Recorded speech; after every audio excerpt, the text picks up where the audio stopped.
Hello, today we're going to be working on IXL assignment UKD, unit prices.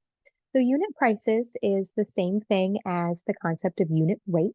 It's just this IXL assignment only focuses on money amounts, which is why it's referred to as unit prices instead of rate, because everything is a price. So let's do a quick review on what unit rate is. So on the left-hand side here, we have some different rates, also known as ratios, because we're comparing one amount to another. So in this first example, we can see that this vehicle was able to go 320 miles in 4 hours. That's our ratio. If we simplify that to be our unit rate, that means we're looking to see what it is per one unit, or in this case, per 1 hour. So if we divide this out, 320 divided by 4 gives us 80 miles per 1 hour. So that would be our unit rate if we were talking about, a train or a car or anything like that. That is the speed as to which it's going. It's able to travel 80 miles every hour.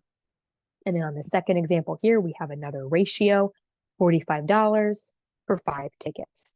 If we simplify that, 45 divided by 5, we get $9 per individual ticket. And these unit rates can help us figure other things out now that we know what it is for one single unit, or in this case, per one individual ticket. All right, let's head on over to IXL and do a little bit more practice with this.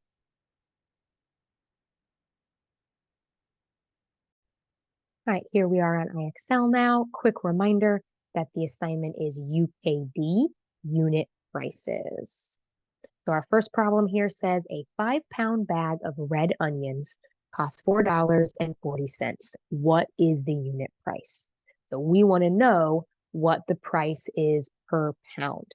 The nice thing about this label here is it tells us how we need to set up our rate, how we need to set up our ratio. And it's price per pound. So that per is essentially like our fraction bar. It's where we're going to be dividing because it's price per pound. So price, that dollar amount needs to come first. The original is $4.40, and then it's per, so over the number of pounds. It's a 5-pound bag. Now that we have our ratio set up, we can perform our division and find that unit price, find out how much it costs for just 1 pound of red onions. So we can do this by dividing. Make sure when we do that division that we do it properly. So we are going to take $4.40 and divide that by 5, meaning when you put that in your calculator, the $4.40 goes first, and then we divide by 5. So it would look something like this, 440 divided by 5. And we get the answer 88 cents. So it costs 88 cents for 1 pound of those onions. And when we type it in, notice the dollar sign's already there for us. So we just need to put 0.88 and we will have our correct answer. All right, let's try another one. A 2-kilogram bag of chocolate candies costs $11.22. What is the unit price? All right, if we go through and look at our answer box here, we can see its price per kilogram. So we have our price, which is $11.22 per. We're dividing that by the kilograms, which is 2. And that will give us the rate, that will give us the price for 1 bag.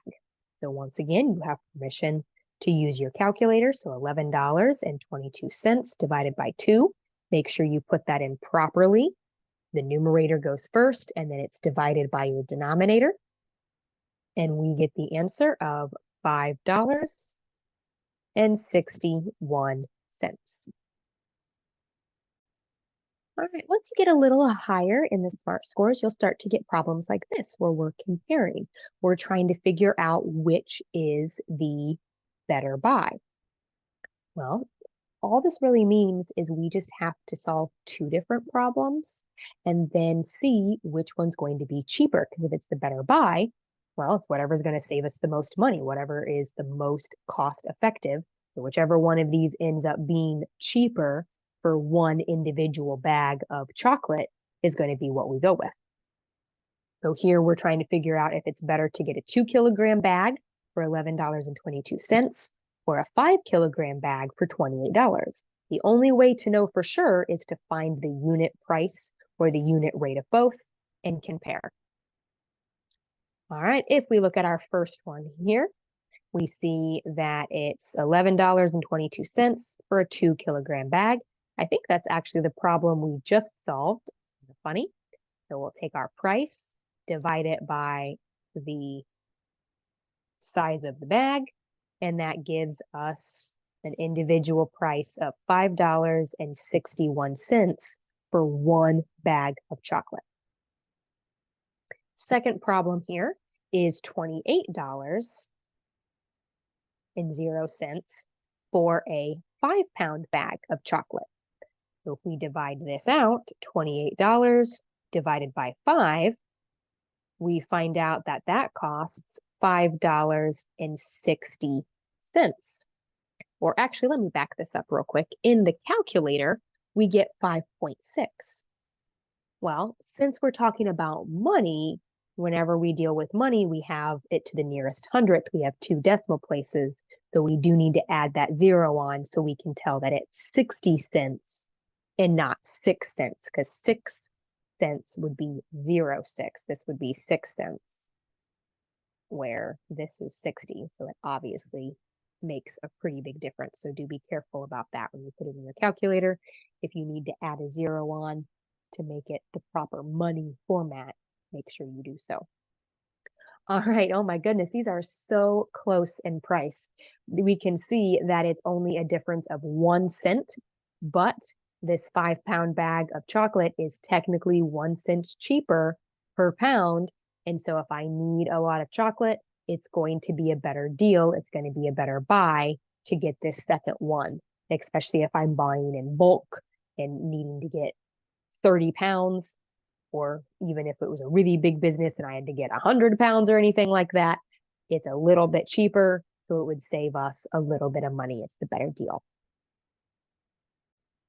All right, let's do one more problem together. So same type of problem here because we're in that higher SMART score. We want to know what the better buy is. So we're going to find the unit price of each. So then we can compare and see which one is cheaper per individual pound. And it looks like we're dealing with candy again. So we have a 4-pound bag for $21.45 and a 6-kilogram bag for $31.88. My apologies for stating the labels wrong. So for our first one, set up our ratio, $21.45 for 4-kilogram bag. When we divide that out, make sure you divide and put the numerator first and then the denominator. And we get the number 5.3625. Well, even though it doesn't talk about rounding, we're dealing with money. So what do we always round money to? The nearest hundredth. When we look at this, that means we're going to round to the nearest hundredth. So that third number will tell us whether we round up to 37 cents or round down to 36 cents. That 2 is less than 5. So we're going to round down, giving us a price of $5.36 for this top one. All right, the bottom one here is $31.88 for a 6-kilogram bag. So we're going to divide and see that it is giving us 5.31, and then the 3 keeps repeating. Once again, we need to round. Since we're talking about money, we're going to round to the nearest hundredth. And this 3 is less than 5, so we're going to round down again, giving us 5 $5.31. So this 4 kilogram bag is, or sorry, this first option is $5.36 per 1 kilogram. Second option is $5.31 per kilogram. So the second one is a little bit cheaper. It doesn't cost quite as much per individual pound. So if we're buying in bulk, if we're wanting to save a little bit of money, that second one here is the better buy because it's 5 cents cheaper. So we would be saving money if we're buying large quantities of this candy. All right, it is now your turn to work on IXL. Remember that IXL has videos now for all of their assignments right here in the corner. So if you would like to see a few more examples or just get a different perspective, please check out their video. It is wonderful as well, and hopefully it will help answer any questions you might have, so that way you can rock out this assignment. All right, good luck, and if you need anything, make sure to reach out to your teacher. Bye.